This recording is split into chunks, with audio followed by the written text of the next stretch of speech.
ठीक है जी। So welcome again in the time saver series. ठीक है। सो टॉपिक है मेटल एंड नॉन मेटल। ठीक है। जिਵੇਂ कि ਆਪਾਂ ਲਾਸਟ ਕਲਾਸ ਵਿੱਚ ਕੀਤਾ ਸੀ, ਸਭ ਨੂੰ ਹੀ ਕਲੀਅਰ ਹੈ ਜੀ। ਮੈਟਲਸ ਜਿਹੜੇ ਨੇ ਕਟਾਇਨਸ ਬਣਾਉਂਦੇ ਨੇ। Metals forms cation and non metal forms anion. Metals ਜਿਹੜੇ ਲਸਟਰ ਹੁੰਦੇ ਨੇ, ਇਹ ਸਭ ਪ੍ਰੋਪਰਟੀਜ਼ ਆਉਂਦੀਆਂ ਨੇ, ਫਿਜ਼ੀਕਲ ਐਂਡ ਕੈਮੀਕਲ ਪ੍ਰੋਪਰਟੀ ਸਭ ਨੂੰ ਆਉਂਦੀਆਂ। ਜੇ ਸਭ ਨੂੰ ਆਉਂਦੀ ਆਪਾਂ ਸਕਿਪ ਕਰ ਸਕਦੇ ਹਾਂ। ਫਿਜ਼ੀਕਲ ਪ੍ਰੋਪਰਟੀ ਸਭ ਨੂੰ ਕਲੀਅਰ ਹੈ? Please type yes. फिर मैं आप आगे चलते हैं। आई गेस फिजिकल प्रॉपर्टी सब अच्छे से आती। हाँ जी, ठीक है, चलते हैं फिर। सो जो नेक्स्ट अपना क्वेश्चंस तो स्टार्ट करते हैं। एक बारी केमिकल प्रॉपर्टीज फिर भी पढ़ लेने एक बारी। तो केमिकल प्रॉपर्टीज की सी भी जेड़ा मेटल है, कोई भी मेटल जो ऑक्सीजन नाल रिएक्ट कराएगा ऑक्साइड बनाएगा, लेकिन वो जो ऑक्साइड वो बेसिक नेचर का होएगा। इनका कारण की सी? लुइस सर ने हमको बताया था कि जो मेटल होता है वो हमेशा इलेक्ट्रॉन डोनेट करता है। क्या करता है? इलेक्ट्रॉन डोनेट करता है। और लुइस सर कहते थे कि जो भी डोनेट करेगा वो क्या होगा? बेसिक नेचर का होगा। ठीक है। तो मेटल के सारे कंपाउंड ऑलमोस्ट बेसिक नेचर के होते हैं। Same as it is non metals क्या है? गेनर है, इलेक्ट्रॉन गेन करेंगे। क्योंकि ये इलेक्ट्रॉन गेन करते हैं, तो लुइस के कंसेप्ट के अकॉर्डिंग ये सब क्या हो जाएंगे? एसिड हो जाएंगे। यहां तक भी सबको क्लियर है? उसके बाद हमें पता था कि मेटल्स जो हैं वो एसिड के साथ रिएक्ट कर जाते हैं, लेकिन इनका प्रैक्टिकल क्वेश्चन आता है। आपको पता है जो भी पिकल हम बनाते हैं घर में, अचार बनाते हैं, उसको कभी भी मेटल के कंटेनर में क्यों नहीं रखा जाता? उसके पीछे ये साइंस का लॉजिक है कि जो पिकल है वो एसिडिक नेचर का होता है और वो मेटल के साथ रिएक्ट करके हाइड्रोजन गैस प्रोड्यूस करेगा, जिससे हमारा खाना जो है वो टॉक्सिक हो जाएगा, खराब हो जाएगा। ठीक है। ठीक है। देखो, तो पुराने टाइम पे भी साइंस के प्रॉपर लॉजिक थे। ठीक है, एवरीथिंग हैज अ लॉजिक। ऐसा नहीं है कि ऐसे मतलब विदाउट रीजन अपन कर रहे थे। जो नॉन मेटल्स हैं वो तो एसिड के साथ रिएक्ट ही नहीं कर पाती रूम टेम्परेचर पे, तो उनको रिएक्ट अगर करवाना है तो हमें स्पेशल टेम्परेचर, स्पेशल प्रेशर चाहिए। ऐसा क्यों? क्योंकि कार्बन भी एसिडिक नेचर का है और ये भी एसिड है, तो दो सेम नेचर के लोग आपस में रिएक्ट कम करते हैं। नेक्स्ट, मेटल जब पानी के साथ रिएक्ट करता है तो हाइड्रोक्साइड बनाता है, तब भी हाइड्रोजन गैस प्रोड्यूस होती है। ठीक है। और जब वो कार्बन के साथ रिएक्ट करता है तो सिर्फ पानी ही बनता है, यानी कि नो रिएक्शन, कुछ भी नया नहीं बनेगा। जब मेटल क्लोरीन के साथ रिएक्ट करता है, when ever metal react with chlorine they form आयनिक। इसमें मैंने आपको बताया था कि जब भी कोई मेटल किसी नॉन मेटल के साथ रिएक्ट करेगी तो वो आयनिक कंपाउंड बनाएगी। तो वो क्या करेगी? आयनिक कंपाउंड बनाएगी। यहाँ पे एक स्लाइड में करेंगे आज कि आयनिक और कंपाउंड, आयनिक बॉन्ड और कोवलेंट बॉन्ड में क्या फर्क होता है। और जो नॉन मेटल्स हैं वो क्या करती हैं? जब भी कोई नॉन मेटल दूसरी नॉन मेटल के साथ रिएक्ट करेगी तो वो कोवलेंट बॉन्ड बनाएगी। थोड़ा सा नॉलेज के लिए बता सकता हूँ कि जो आयनिक बॉन्ड होता है इसमें एक होता है डोनर, एक एक मेटल होता है जो कि इलेक्ट्रॉन डोनेट करेगा, और दूसरा होता है गेनर। एक नॉन मेटल होगा जो इलेक्ट्रॉन ले लेगा, सिंपल सी बात है। लेकिन जो कोवलेंट है उसमें दोनों ना तो इलेक्ट्रॉन गेन करते हैं ना ही लूज करते हैं, दे शेयर इलेक्ट्रॉन। तो जो आयनिक बॉन्ड है वो कैसे बनता है? इलेक्ट्रॉन के गेन से और लूज से। लेकिन जो कोवलेंट बॉन्ड है वो कैसे बनता है? वो बनता है शेयरिंग से। दोनों ही लोग आपस में क्या करते हैं? इलेक्ट्रॉन्स शेयर कर लेते हैं। यहां तक वेल एंड गुड, क्लियर है सबको?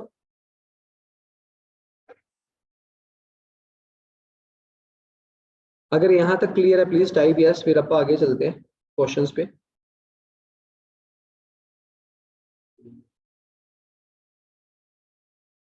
किसी को आयनिक और कोवलेंट में कोई डाउट है उसको please ask, you can ask.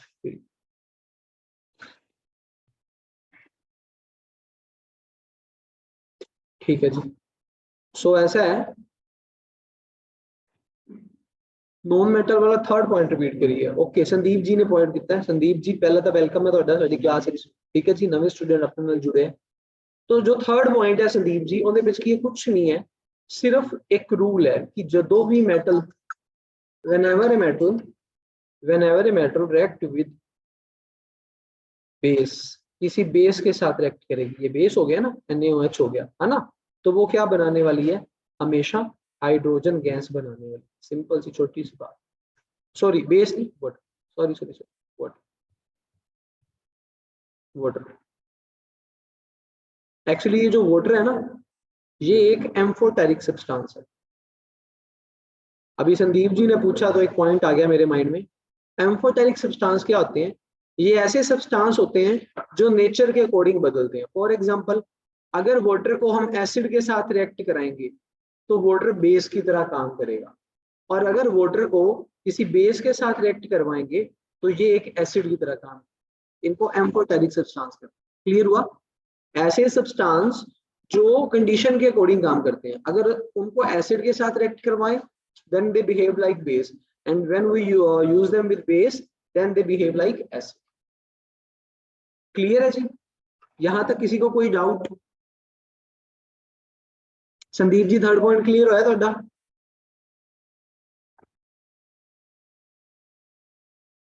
Sandeep ji I am waiting for your answer. चलो जी ठीक है, ठीक है। ਤਾਂ फोर्थ देखो ਹੁਣ ਤੁਸੀਂ, फोर्थ भी क्लियर है कि ਜਦੋਂ भी कोई मेटल नॉन मेटल ਨਾਲ ਰਿਐਕਟ ਕਰੇਗੀ ਤਾਂ आयनिक कंपाउंड बनेगी। आयनिक कंपाउंड मैं ਦੱਸਤਾ ਕਦੋਂ बनता है? अरमन आपका कॉल आ रहा है जी, ठीक है जी।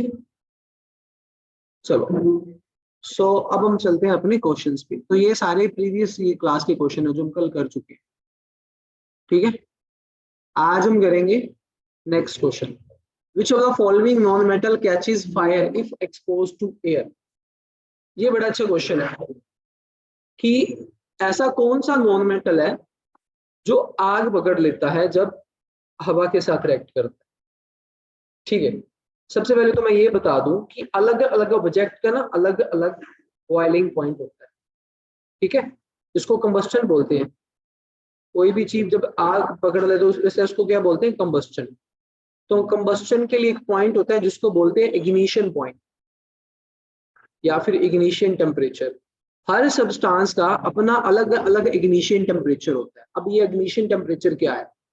इग्निशन टेम्परेचर वो टेम्परेचर है जिस टेम्परेचर पे कोई चीज बर्न होना स्टार्ट हो जाती है। ऐसा टेम्परेचर जिस पे कोई चीज बर्न होना शुरू हो जाए। फॉर एग्जांपल जैसे पेट्रोल है, पेट्रोल का इग्निशन टेम्परेचर कितना है? रूम टेम्परेचर ही, यानी कि वो सिंपल टेम्परेचर पे ही बर्न हो जाती है। पेट्रोल को ओपन छोड़ो वो उड़ जाएगा, क्यों?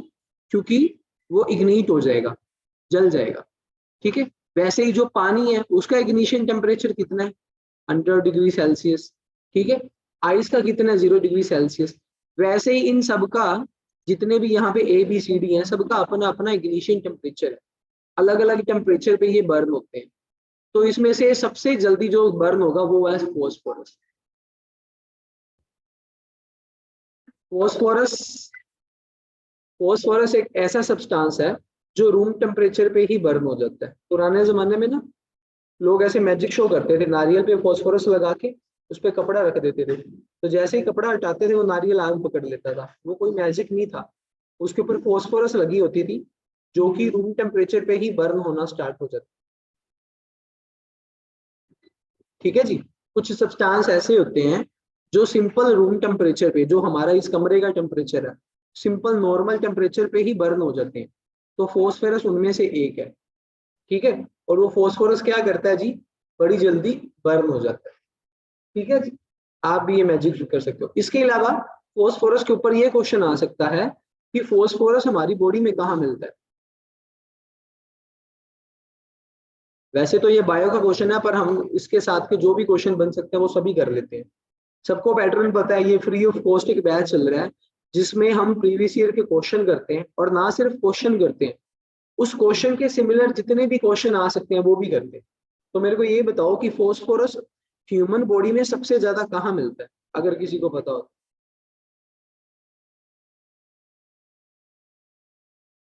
फॉस्फोरस जो है वो ह्यूमन बॉडी में सबसे ज्यादा मिलता है जी यूरिन में। और यूरिन की वजह से, और फॉस्फोरस की वजह से यूरिन का कलर हल्का सा येलो होता है, लाइट येलो इसीलिए होता है।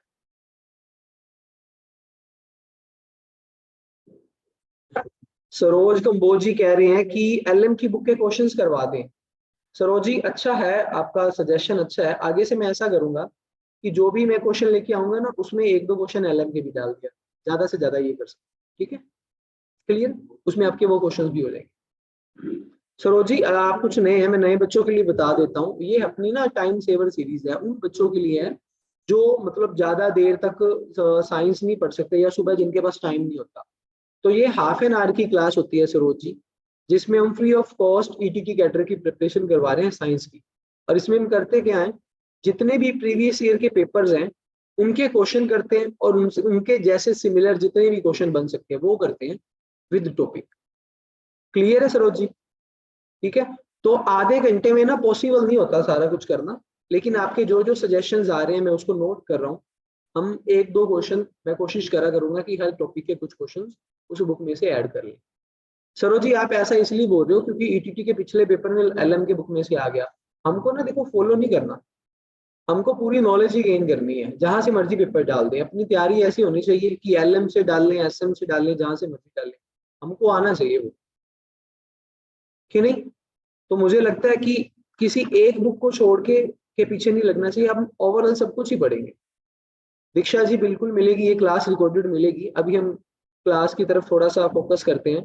ये क्लास आपको रिकॉर्डेड मिल जाएगी, यूट्यूब पे लिंक मिल जाएगा इसका, लेकिन कल मिलेगा। क्या होता है, हर वीडियो को एडिट करना पड़ता है, तो उसमें टाइम जाता है, पूरी टीम लगती है उसमें। तो हम लोग क्या करेंगे, उसको यूट्यूब पे कल तक अपलोड कर देंगे। हर वीडियो जो है वो अगले दिन ही यूट्यूब पे मिलती है। ठीक है जी? हर चीज के पीछे पूरा प्रोसेस होता है ना। ठीक है। और एक नया हम प्रोजेक्ट जो कह सकते हैं हम लॉन्च कर रहे हैं अभी, दिसंबर से पहले पहले हम लोग अपनी टेस्ट सीरीज स्टार्ट कर रहे हैं। ठीक है जी? उस टेस्ट सीरीज में आपको हर टॉपिक के, हर एक टॉपिक के 100+ क्वेश्चंस मिल जाएंगे। ठीक है जी? तो सिलेबस के अकॉर्डिंग आपके 24 चैप्टर हैं, तो अगर 100 क्वेश्चन लगाए तो कम से कम 2500 से लेके 3000 क्वेश्चन आपके होंगे। तो अगर आपने 3000 क्वेश्चन अपने हाथ से सोल्व करे होंगे ना, तो अपना फिर पेपर में जाते टाइम कॉन्फिडेंस ही कुछ अलग लेवल का आएगा। फिर कौन सी मर्जी बुक में से डाल, कोई प्रॉब्लम। हाँ, यूट्यूब चैनल मैं आपको अभी ले उसका लिंक भेज दूंगा Sandeep ji, don't worry. Price क्या है जसवीर जी? जो अपना पेड बैच है वो तो है 2100। ये जैसे 2300 रुपये का था, लेकिन अभी 2100 चल रहा है। जसवीर जी को तो वैसे पता है। ठीक है। तो ये पेड बैच है जो कि दोपहर टाइम होता है। तो जितने भी बच्चे, अगर आप पूरा टॉपिक पूरा पूरा चैप्टर पढ़ना चाहते हो तो बिल्कुल आप कॉल करिए। मैं आपको नंबर दे रहा हूँ यहाँ पे, इस नंबर पे कॉल करिए जब भी आप फ्री हो। ठीक है जी? आपका रजिस्ट्रेशन हो जाएगा और उसके बाद आपको पेड बैच में ऐड कर देंगे। ठीक है जी? चलिए, तो अभी क्वेश्चंस की तरफ चलते हैं, टाइम कम है हमारे पास। सो नेक्स्ट क्वेश्चन है, विच of the following metals can be purified bye distillation? Distillation पहले तो समझना पड़ेगा क्या है। उन्होंने कहा कि इनमें से कौन सा मेटल डिस्टिलेशन से प्योर कर सकते हैं। डिस्टिलेशन पहले प्रोसेस समझ लीजिए क्या होता है। डिस्टिलेशन उन दो चीजों को अलग करने के लिए यूज करते हैं जो काफी अच्छे से मिक्स है, जो काफी अच्छे से मिक्स हुई पड़ी। तो एक फ्लास्क होती है जिसको डिस्टिलेशन फ्लास्क ही बोलते हैं, इसके लिए एक स्पेशल फ्लास्क आती है डिस्टिलेशन फ्लास्क। 8th या 9th क्लास के बच्चों को प्रैक्टिकल भी करवाया जाता है इसका। इसको बर्नर पे रख दिया जाता है। ठीक है जी? और इसमें वो सोल्यूशन डाला होता है जिसमें दो चीजें हैं जिनको हमने अलग करना होता है। ठीक है। अब क्या होता है, इसको जब बर्न करते हैं, जैसे सपोज करो हमने पानी और अल्कोहल ले लिया, ये दो ऐसी चीजें हैं जो बड़ी अच्छे तरीके से मिक्स हो जाती है। तो डिस्टिलेशन में क्या करते हैं, इन दोनों के सोल्यूशन को बर्न किया जाता है। लेकिन बर्न जब करते हैं तो टेम्परेचर जैसे जैसे बढ़ता है, अब आपको जो अल्कोहल है वो 60 से लेके 70 डिग्री सेल्सियस तक बर्न हो जाती है। मतलब जैसे ही टेम्परेचर 70 के आसपास आएगा, अल्कोहल जो है वो इवेपोरेट हो जाएगी, उसके वाष्प बनने शुरू हो जाएंगे। पंजाबी में बोलूँ तो उसका वाष्पीकरण हो जाएगा। ਉਹਦਾ ਜਦੋਂ ਵਾਸ਼ਪੀਕਰਨ ਹੋ ਜਾਏਗਾ ਤਾਂ ਆਪਾਂ ਉੱਪਰ ਕੋਰਕ ਲਗਾ ਦਾਂਗੇ, ਉਹਦੇ ਨਾਲ ਜਿੰਨੀ ਵੀ ਗੈਸ ਹੈ, ਜਿੰਨੇ ਵੀ ਵਾਸ਼ਪ ਬਣਨਗੇ ਉਹਨਾਂ ਨੂੰ ਆਪਾਂ ਕਲੈਕਟ ਕਰਕੇ ਕਿਸੇ ਦੂਸਰੇ ਕੰਟੇਨਰ ਵਿੱਚ ਰੱਖ ਲਾਂਗੇ। ਫਿਰ ਉਹਨਾਂ ਨੂੰ ਕੂਲ ਕੀਤਾ ਜਾਏਗਾ ਤੇ ਉਹ ਜਿਹੜੇ ਵਾਸ਼ਪ ਬਣੇ ਸੀ ਉਹ दोबारा लिक्विड बन जाए। ਤੇ पीछे अपने को की बच जाएगा, पीछे पानी बच जाएगा। समझ आए? इसमें क्या होता है, इसमें दो ऐसी चीजों को करा जाता है, अलग अलग करा जाता है जो अच्छे से मिक्स है। हाँ ठीक है ठीक है, ये तो मैं बताना ही भूल गया। जो टेस्ट सीरीज है एक्चुअली क्या है, जो टेस्ट सीरीज है उसका प्राइस अभी हम जब लॉन्च करेंगे ना तभी बताएंगे। टेस्ट सीरीज जिस दिन लॉन्च होगी उसी दिन आपको उसका प्राइस मिल जाएगा। जसवीर जी अच्छा क्वेश्चन है आपका, ये तो मैं बताने। टेस्ट सीरीज का प्राइस जिस दिन टेस्ट सीरीज लॉन्च होगी तभी बता दें, ठीक है। कोशिश रहेगी कि थोड़ा सा क्या बोलते हैं उसको, ज्यादा ना हो, ठीक हो, ताकि सब लोग उसको ले सके, ठीक है जी। ये समझ आया। तो डिस्टिलेशन में हम इनमें से एल्यूमिनियम क्या है जी, सॉलिड है जी, तो इसको तो बर्न करना बड़ा मुश्किल है। आयरन को भी बर्न नहीं किया जा सकता, कॉपर भी सॉलिड है जी। तो अगर इन चारों में से हम किसी को बर्न करना शुरू करेंगे तो सबसे पहले कौन इवेपोरेट होगा, मरकरी, क्योंकि मरकरी किस स्टेट में है, लिक्विड में। इसलिए इसमें से किस स्टेट को डिस्टिलेशन के तरीके से प्योर किया जा सकता है, मरकरी को। क्योंकि जो डिस्टिलेशन है, आपने अगर ध्यान से सुना हो, तो डिस्टिलेशन यूज कब होता है, डिस्टिलेशन यूज होता है टू लिक्विड्स को सेपरेट करने के लिए, टू लिक्विड्स को सेपरेट करने के लिए। तो इन चारों में से लिक्विड तो एक ही है, मरकरी, बाकी तो गलत हो गया। सॉलिड को तो हम, सॉलिड को तो वेपोरेट कर ही नहीं सकते। हाँ जी सरोज जी, पारा, बिल्कुल पंजाबी च कहिए था पारा, चलो मैं पंजाबी च ही बोलदा, ठीक है जी। एल्यूमीनियम हो गया, आयरन हो गया, कॉपर हो गया, ये सारे ठोस ने जी, ये सारे की ने ठोस। ਤਾਂ ਇਹਨਾਂ ਨੂੰ ਤਾਂ ਵਾਸ਼ਪੀਕਰਨ ਇਹਨਾਂ ਦਾ ਤਾਂ ਕੀਤਾ ਹੀ ਨਹੀਂ ਜਾ ਸਕਦਾ, ਹਨਾ। ਤਾਂ ਵਾਸ਼ਪੀਕਰਨ ਸਿਰਫ ਕਿੰਦਾ ਕੀਤਾ ਜਾ ਸਕਦਾ ਹੈ, द्रव ਦਾ, ਲਿਕੁਇਡ ਦਾ। ਤੇ ਉਹ ਲਿਕੁਇਡ ਕੀ ਹੈ ਜੀ, ठीक है जी। ਇਹ क्वेश्चन जी 2018 ਚ ਆਇਆ, ਦੇਖੋ ਕਿੰਨਾ ਆਸਾਨ क्वेश्चन ਹੈ। ਇਹਦੇ ਚ ਕੋਈ ਟੌਪਿਕ, ਕੋਈ ਤੁਹਾਨੂੰ ਮਤਲਬ ਚੈਪਟਰ ਪੜਨ ਦੀ ਲੋੜ ਨਹੀਂ, ਸਿਰਫ ਨੌਲੇਜ ਹੋਣੀ ਚਾਹੀਏ ਕਿ ਕਿਹੜੀ ਚੀਜ਼ ਠੋਸ ਹੈ ਤੇ ਕਿਹੜੀ ਚੀਜ਼ ਲਿਕੁਇਡ ਹੈ। Is that clear? ਜੇ ਇੱਥੇ ਕਲੀਅਰ ਹੈ ਤਾਂ ਆਪਾਂ ਅੱਗੇ ਚੱਲੀਏ ਜੀ। ਇੱਥੋਂ ਤੱਕ ਜੇ ਕਿਸੇ ਨੂੰ ਡਾਊਟ ਹੈ ਤਾਂ ਜਰੂਰ ਪੁੱਛੋ ਜੀ।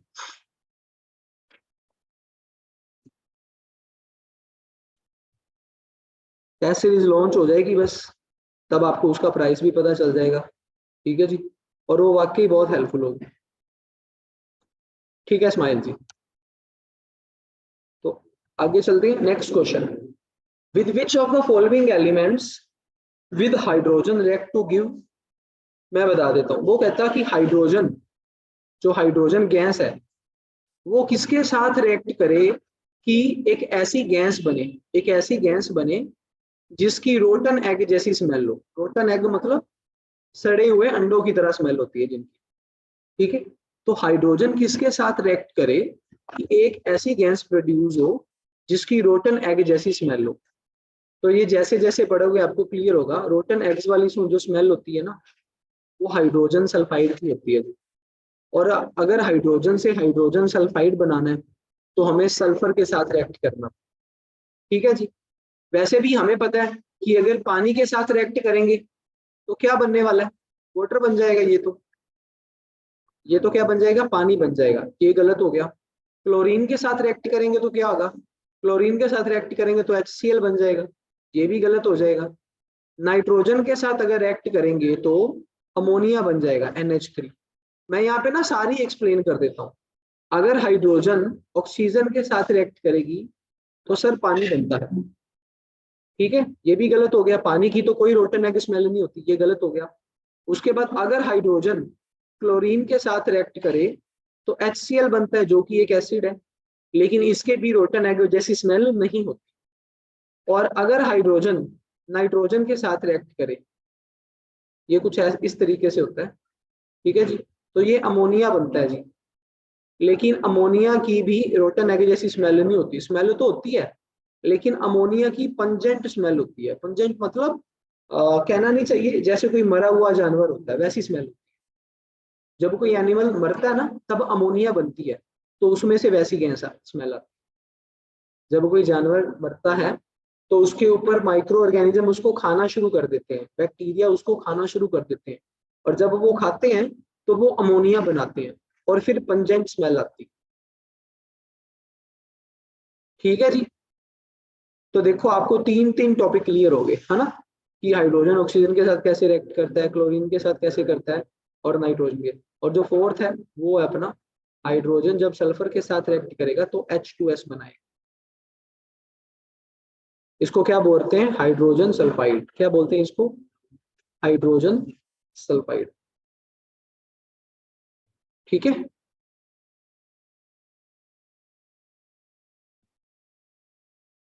अब ना यहाँ पे मैं शॉर्ट फॉर्म में, मेरा मन कर रहा है कि मैं एक तरीका बता दूं आपको।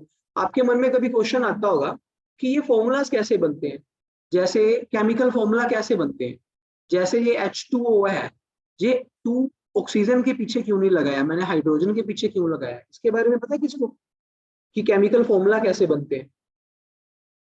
क्या किसी के मन में ये क्वेश्चन नहीं आता कि हाइड्रोजन को H2O क्यों लिखते हैं, H3O क्यों नहीं लिखते, और HCl को HCl क्यों लिखते हैं, HCl2 या HCl3 क्यों नहीं लिखते, या फिर अमोनिया को NH3 क्यों लिखते हैं, N3H क्यों नहीं लिखते? कोई बता सकता है? अगर नहीं पता तो फिर मैं बताऊंगा। वेलेंसी, बहुत बढ़िया स्माइल जी। चलो ये भी फटाफट क्लियर कर देते हैं, यहाँ पे करें थोड़ा सा, इसी को इरेज करके करते हैं यहाँ पे, है ना, अगली स्लाइड लेने में तो टाइम लग जाएगा, यहीं पे करें। जैसे सपोज करो, पहला करते हैं, हमने क्या बनाना है, वाटर बनाना है। जैसे सपोज करो क्वेश्चन आ गया कि हाइड्रोजन और ऑक्सीजन मिलके क्या बनाएंगे, है ना, तो देखो ऐसा होता है,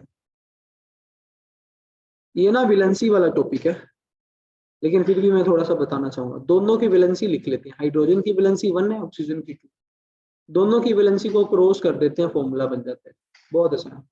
H2S कैसे बना, हाइड्रोजन और सल्फर को रिएक्ट करना था ना, तो जो हाइड्रोजन है उसकी वैलेंसी होती है 1, लेकिन यहाँ पे सल्फर 2 वैलेंसी शो कर रहा है, तो क्या बन जाएगा, H2S बन गया।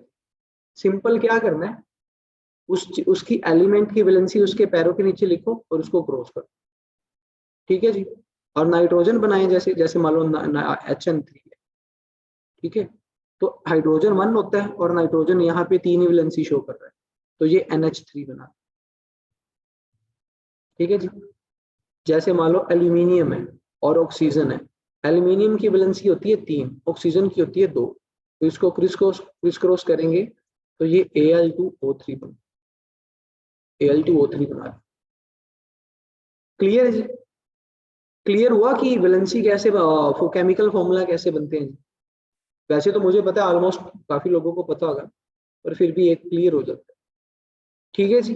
प्लीज आप लोग ना पार्टिसिपेट जरूर करिए, जिनको नहीं पता वो बोलिए, और जिनको पता वो भी प्लीज आंसर दीजिए, ठीक है। जितना आप पार्टिसिपेट करोगे उतना ही आपको अच्छे से याद हो। चलिए जी, नेक्स्ट क्वेश्चन। नेक्स्ट क्वेश्चन है, जिंक ब्लेंड और है एक, उसको साफ कैसे करेंगे, can be converted into zinc oxide. तो सबसे पहले हमें ये पता होना चाहिए कि जिंक ब्लेंड का फॉर्मूला क्या होता है। जिंक ब्लेंड का फॉर्मूला है ZnS, जिंक सल्फाइड बोलते हैं इसको, ठीक है। अब क्वेश्चन ये है कि जिंक सल्फाइड को हम जिंक ऑक्साइड में कैसे कन्वर्ट करें, जिंक सल्फाइड को जिंक ऑक्साइड में, तो इसको कार्बन डाइऑक्साइड के साथ रिएक्ट करवाएंगे तब ऐसा हो, तो ये बन जाएगा CO+Zn, ठीक है जी। और इस प्रोसेस को बोलते हैं कैल्सिनेशन। कैल्सिनेशन, कैल्सिनेशन में क्या होता है, किसी भी ओर को, और समझते हो और क्या होता है, हो सकता है किसी को यहाँ पे और ना बताओ, और का मतलब है कोई भी मेटल है उसकी जो इम्प्योर फॉर्म होती है, किसी भी मेटल की जो इम्प्योर फॉर्म होती है उसको और बोला जाता है, ठीक है। और वो जो और है, वो अगर सल्फर लगा हुआ है तो उसको सल्फाइड और बोलते हैं, अगर जिंक के साथ CO3 लगा होता तो उसको कार्बोनेट और बोलते हैं, ठीक है। अगर जिंक के साथ O लगा हो, ऑक्सीजन लगा हो, तो उसको ऑक्साइड और बोलते हैं। अब ये जो जिंक ब्लेंड है ये सल्फाइड और है, इसलिए इसके साथ क्या लगा हुआ है, S। अब इसको हमने किस में कन्वर्ट करना था, ऑक्साइड में, तो कैसे किया, कार्बन के साथ रिएक्ट करवा, कैसे करवाया, कार्बन के साथ भी कर सकते हैं, ऑक्सीजन के साथ भी कर सकते हैं। एक ये भी होता है कि अगर इसको ऑक्सीजन के साथ रिएक्ट करवाएं तो ZnO और SO2 बन जाए, ये भी एक मेथड है, ये ज्यादा बेस्ट मेथड, इसको रोस्टिंग बोलते हैं, दैट इज कॉल्ड रोस्टिंग। पहले मैंने क्या करवाया, कैल्सिनेशन। कैल्सिनेशन में क्या करते हैं, किसी भी ओर को ऑक्सीजन के साथ रिएक्ट करवा देते हैं, ठीक है। और रोस्टिंग में क्या करते हैं, उसको हीट करते हैं, उस चीज को क्या करते हैं, हीट करते हैं, गर्म करना। और हीट करने का मतलब होता है ऑक्सीजन के साथ रिएक्ट करवाना। तो रोस्टिंग का मतलब है हीट करना और ऑक्सीजन के साथ रिएक्ट करवाना, ठीक है जी। और कैल्सिनेशन का मतलब है कार्बन के साथ रिएक्ट करवाना, कार्बन के साथ रिएक्ट करवाना। तो यहाँ पे देखो जी क्या आ सकता है, तो क्लोरीनेशन का मतलब होता है क्लोरीन के साथ ऐड करवाना, उससे तो कुछ भी नहीं होगा, ये तो गलत हो गया। हाइड्रोजनेशन का मतलब होता है, हाइड्रोजनेशन का मतलब होता है वाटर के साथ रिएक्ट करवाना, उससे भी कुछ नहीं होगा, ये भी गलत हो गया। रोस्टिंग में होता है ऑक्सीजन से रिएक्ट करवाना, तो यहाँ पे रोस्टिंग आएगा, रोस्टिंग ज्यादा बेटर, क्योंकि रोस्टिंग पहले होती है और कैल्सिनेशन बाद में होती है। पहले आता है रोस्टिंग, देन आफ्टर उस चीज की कैल्सिनेशन। तो इसमें जो सही आंसर है वो क्या आएगा, रोस्टिंग। सब लोगों ने डी बोला था, लेकिन यहाँ पे डी नहीं आएगा, यहाँ पे रोस्टिंग आएगा।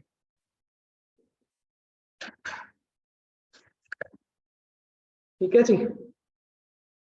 जब ये ऑक्साइड बन जाएगा ना, रोस्टिंग के बाद जब ये ऑक्साइड बन जाएगा, अच्छा अच्छा ठीक है, उसमें उन्होंने ऑक्साइड लिखा, हाँ।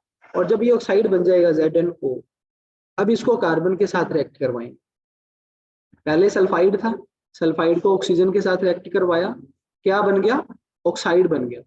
अब इस ऑक्साइड को कार्बन के साथ रिएक्ट करवाएंगे तो क्या बन जाएगा, प्योर जिंक मिल जाएगी हमें। हमें प्योर जिंक, प्योर नहीं मिलेगी, मतलब कि चलो फिर भी ऐसा बोलेंगे कि उसका क्या बोलेंगे, अब ये प्योर हो जाएगी। अभी भी वैसे एक स्टेप लगता है, इसमें रिफाइनिंग होती है अभी भी, बट जिंक अकेला रह जाएगा, मतलब अब जिंक में कोई और केमिकल नहीं हो। ठीक है, थोड़ा सा मैं दोबारा से एक्सप्लेन कर देता हूँ, ये थोड़ा सा मेन टॉपिक है, टफ नहीं है, इसको मेन बोलेंगे।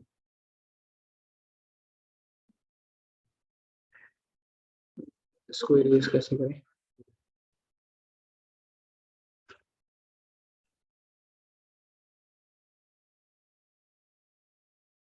ठीक है चलो नेक्स्ट स्लाइड पे कर लेते हैं। तो पिछली स्लाइड में हमने क्या करा, हमारे पास जिंक सल्फाइड थी, ठीक है, उस जिंक सल्फाइड को हमने जिंक ऑक्साइड बनाना था, तो कैसा करा हमने, ऑक्सीजन के साथ रिएक्ट करवा के, जैसे ही ऑक्सीजन के साथ रिएक्ट करवाया, ये ZnO और SO4 बन, और उसके बाद क्या होता है, इस ZnO को कार्बन के साथ रिएक्ट करवा देते हैं, कार्बन के साथ, और ये बन जाता है Zn+C। तो जब इस जिंक ब्लेंड को ऑक्सीजन के साथ रिएक्ट करवाते हैं, इसको बोलते हैं रोस्टिंग, इसको क्या बोला जाता है जी, रोस्टिंग। लेकिन जब ZnO को कार्बन के साथ रिएक्ट करवाते हैं, इसको बोलते हैं कैल्सिनेशन, इसको क्या बोला जाता है जी, कैल्सिनेशन। इज दैट क्लियर, यहां तक किसी को भी डाउट है प्लीज आस्क। ठीक है, थोड़ा सा इंपॉर्टेंट टॉपिक है ये, इसमें से क्वेश्चन आ सकते हैं।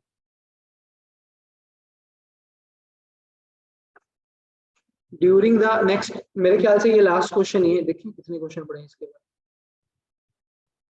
दो क्वेश्चन है बस इसके बाद, और टाइम भी थोड़ा ही है। चलिए, during the refining of impure metal of electrolysis the pure metal is deposited at, ठीक है। तो रिफाइनिंग, इसमें इलेक्ट्रोलाइसिस नाम आया कि इलेक्ट्रोलाइसिस क्या होता है, तो यहाँ पे अपना टॉपिक क्या है, इलेक्ट्रोलाइसिस। वैसे ये मैंने कल के लेक्चर में थोड़ा सा एक्सप्लेन करने की कोशिश करी थी, यहाँ पे थोड़ा डिटेल में देख। इलेक्ट्रोलाइसिस में क्या करना होता है, हमें किसी इम्प्योर मेटल को साफ करना होता है, किसी इम्प्योर मेटल को साफ करना होता है जी। ठीक है, आपका आंसर ठीक है जी, वीरा जी आपका आंसर तो बिल्कुल ठीक है कैथोड, लेकिन मुझे फिर भी टॉपिक तो करवाना ही पड़ेगा। तो इसमें दो टर्मिनल होते हैं, एक को बोलते हैं पॉजिटिव टर्मिनल, एक को बोलते हैं जी नेगेटिव टर्मिनल। जो पॉजिटिव टर्मिनल है उसका नाम होता है एनोड, और जो नेगेटिव टर्मिनल होता है उसका नाम होता है जी कैथोड। अब सपोज करो हमने कॉपर, हमारे पास कॉपर की ओर है, इम्प्योर कॉपर है, और इसको हमने प्योर करवाना है, इम्प्योर कॉपर है हमारे पास, इसको प्योर करना है। तो हम क्या करेंगे, इस कॉपर ओर को बीच में रख के इसमें कॉपर सल्फेट का सोल्यूशन डाल देंगे। कौन सा सोल्यूशन डाल देंगे, कॉपर सल्फेट का CuSO4। अब जैसे ही इसको इलेक्ट्रिसिटी देंगे ना, ये कॉपर सल्फेट टूट जाएगा, ये कॉपर सल्फेट टूट जाएगा, और टूटने के बाद दो जगह पे अलग अलग काम होगा। जैसे एट कैथोड क्या होगा मैं बता दूं, कैथोड पे अलग काम होगा और एनोड पे अलग काम होगा। जो कैथोड है, कैथोड पे क्या होगा ये भी बताऊंगा, एनोड पे क्या होगा ये भी बताऊंगा।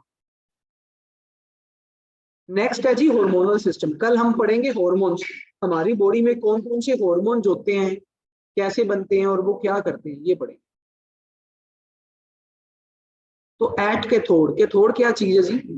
कैथोड में है, कैथोड नेगेटिव था ना, तो नेगेटिव पे हमेशा पॉजिटिव पार्ट, जैसे ही इसको इलेक्ट्रिसिटी देते हैं ना, तो ये कॉपर 2 पॉजिटिव में टूट जाता है और SO4 2 नेगेटिव में, यानी कि इनके अलग अलग पार्ट्स हो जाते हैं। ये पॉजिटिव बन जाता है और ये बन जाता है नेगेटिव। अब हमें पता है कि ऑपोजिट चार्ज जो होते हैं ना वो अट्रैक्ट करते हैं, तो ये जितना भी कॉपर पॉजिटिव होगा ना, ये सारा का सारा कॉपर पॉजिटिव कैथोड पे चला जाएगा, क्योंकि कैथोड नेगेटिव है। तो हमारा आंसर तो हमें मिल गया कि जो प्योर मेटल है वो कहाँ इकट्ठी होगी? कैथोड पे। क्यों? क्योंकि कैथोड क्या होता है? नेगेटिव। और जो मेटल है, मेटल क्या होती है? पॉजिटिव। और हमेशा जो ऑपोजिट चार्ज होते हैं वो एक दूसरे को अट्रैक्ट करते हैं, तो जितनी भी पॉजिटिव चार्ज वाली जो मेटल है वो कहाँ जाएगी? Negative cathode. कहाँ जाएगी? Negative cathode. समझे इस बात को? आंसर तो हमें मिल गया, लेकिन टॉपिक समझो। कैथोड पे क्या आ रहा है? जितना भी ये कॉपर था ना, कॉपर 2 पॉजिटिव, ये 2 इलेक्ट्रॉन लेके कॉपर मेटल बन जाता है, ठीक है। और एनोड पे क्या आता है जी? एनोड पे ये जो SO4 नेगेटिव था, ये अपने इलेक्ट्रॉन दे देता है किसी दूसरे को, अपने इलेक्ट्रॉन बाहर देता है, ठीक है जी। तो हमें आंसर मिल गया कि हमारा जो प्योर मेटल है वो कहाँ इकट्ठा होगा? कैथोड। जो आपका इन्वर्टर नहीं होता, इन्वर्टर बैटरी का जो इन्वर्टर है, उसमें यही प्रोसेस होता है सेम। आपको बोला जाता है ना कि इन्वर्टर की बैटरी में थोड़ी देर बाद पानी डालना पड़ता है। क्यों पानी डालना पड़ता है? क्योंकि बिजली की वजह से ये जो सोल्यूशन है ये ड्राई हो जाता है, सूख जाता है, इसलिए हमें थोड़ी देर बाद उस इन्वर्टर में पानी डालना। वैसे तो इन्वर्टर में एक एसिड होता है, सल्फ्यूरिक एसिड, ये भी मैंने बताया हुआ। जो इन्वर्टर है वो बिल्कुल इसी तरह काम करता है जैसे मैंने बताया, ठीक है। उसी में उसमें हमें थोड़ी देर बाद पानी भी डालना पड़ता है। वो क्यों डालना पड़ता है? क्योंकि ये जो एसिड है ये इलेक्ट्रिसिटी की वजह से, बिजली की वजह से ड्राई सूखता रहता है, तो हमें उसमें टाइम टू टाइम क्या डालना? पानी डालना। ठीक है जी, यहाँ तक क्लियर? कैथोड पे क्या आएंगे? मेटल। जितना भी नेगेटिव पॉजिटिव चार्ज वाले जो लोग हो वो कहाँ होंगे? हाँ, नेगेटिव चार्ज वाले जो लोग हैं वो नोड पे आएंगे। यहाँ पे कुछ भी नहीं होता, बॉटम में क्या होता है? सोल्यूशन बचता है, ठीक। तो ये तो कहीं भी नहीं थी, कैथोड ही सही आंसर है इस। नेक्स्ट है हार्मोनल सिस्टम, ठीक है। कल हम हार्मोनल सिस्टम के बारे में पढ़ेंगे, बस बिल्कुल लास्ट टॉपिक है जी आज का। लास्ट 4 मिनट्स पढ़े हैं और टॉपिक भी बिल्कुल लास्ट है। और ये वैसे टॉपिक मैंने पहले भी कराया है, इसमें 4 ओर्स हैं। पहले तो इन चारों के केमिकल फॉर्मूला लिख देते हैं। जो कॉपर ग्लास है, किसी को केमिकल फॉर्मूला पता है कॉपर ग्लास का? कॉपर ग्लास ग्लास का जो केमिकल फॉर्मूला है, ओ सॉरी गलत लिख दिया मैंने। कॉपर ग्लास का केमिकल फॉर्मूला होता है CuS या फिर Cu2S। ये कॉपर ग्लास का केमिकल फॉर्मूला है, क्वेश्चन आ सकता है, ठीक है। उसके बाद कैलामाइन। कैलामाइन जिंक की ओर होती है, जिसमें जो जिंक है वो कार्बोनेट बना लेता है, CO3 बना लेता है। जो रॉक साल्ट है ये NaCl होता है, और जो एप्सम है ये MgSO4 होता है। आपको सिर्फ ये नाम याद करने, बस और कुछ भी नहीं। जिनको ये नाम आते हैं उनका 1 नंबर पक्का, अदरवाइज। कॉपर ग्लास की है जी, एक और है, एक और है हिंदी कॉपर दी और है, ते सल्फाइड हो रहा है, क्योंकि सल्फर लग गया था कि ये सल्फाइड हो, ठीक है। तो एंदा मतलब जो नंबर 1 है वो कितने आ जाएगा? सी नाल कौन जुड़ेगा? नंबर 1। कैलामाइन केड़ी और है? कार्बोनेट दी और है, तो कैलामाइन कितने आएगी? डी। तो डी नाल कौन जुड़ जाएगा? Number 2। Rock salt, rock salt NaCl है, क्लोराइड देखो, हैलाइट। अच्छा, ये जो रॉक साल्ट होती है ना, इसको सेंधा नमक भी बोलते हैं। हम घर में जो सेंधा नमक नहीं यूज करते, जिसको पंजाबी में काला नमक भी बोलते हैं आप, काला नमक कहने ना आप जिन्हों, वो रॉक साल्ट ही होता है। लाइट रेड कलर का होता है, एनू हाईलाइट ही बोलते हैं। तो हाईलाइट नाल कौन जुड़ जाएगा? Number 3, rock salt. ਤੇ ਜਿਹੜਾ ਐਪਸਮ ਸਾਲਟ ਆ ਉਹ SO4 ਹੈ। ਤੇ ਮੈਂ ਤੁਹਾਨੂੰ ਦੱਸਿਆ ਵੀ ਸੀ, ਕਿਸੇ ਵੀ ਮੈਟਲ ਦੇ ਪਿੱਛੇ ਜਦੋਂ SO4 ਲੱਗ ਜਾਂਦਾ ਹੈ ਉਹ ਸਲਫੇਟ ਬਣ ਜਾਂਦਾ ਹੈ। ਇਹ ਬਣ ਗਿਆ ਮੈਗਨੀਸ਼ੀਅਮ सल्फेट, मैग्नीशियम सल्फेट बन गया। हाँ, नंबर 4 कितने आएगा, बिल्कुल फर्स्ट ऑप्शन 8। तो मैचिंग सी, ये भी 66-35 च आया है क्वेश्चन, 66-35 क्वेश्चन आया है। अगे ऑप्शन सी वो मैं ड्रॉ नहीं की। तो आई होप तुहानू सब नू ये लैक्चर क्लीयर होएगा। किसी नू ओड्स विच कोई भी डाउट है तो मैनू पूछो। वैसे मैं सारिया मैटल्स दियां जिन्नियां भी इंपोर्टेंट ओड्स ने उन्हां दा केमिकल नेम ग्रुप विच पाया है। केमिकल नेम प्लस उन्हां दा फॉर्मूला की हुंदा है, ये मैं ग्रुप दे विच पाया है। सो तुसी प्लीज पीछे जाके चेक भी कर सकते हो। ठीक है, दोबारा कर लेने। कॉपर ग्लास का केमिकल फॉर्मूला की होंदा है, CuS, कॉपर सल्फाइड बोलते हैं। कैलामाइन का फॉर्मूला की होंदा है, ZnCO3। Zinc carbonate, zinc carbonate. Rock salt ਨੂੰ ਕੀ ਕਹਿੰਦੇ ਨੇ, NaCl ਹੀ ਕਹਿੰਦੇ ਨੇ, लेकिन इनका दूसरा नाम है हैलाइट, ਇਹਨੂੰ हैलाइट भी कहते हैं। एप्सम साल्ट ਨੂੰ ਕੀ ਕਿਹਾ ਜਾਂਦਾ जी, MgSO4, मैग्नीशियम सल्फेट। ठीक है जी। सो होपफुली अज का अपना लैक्चर सही रहा।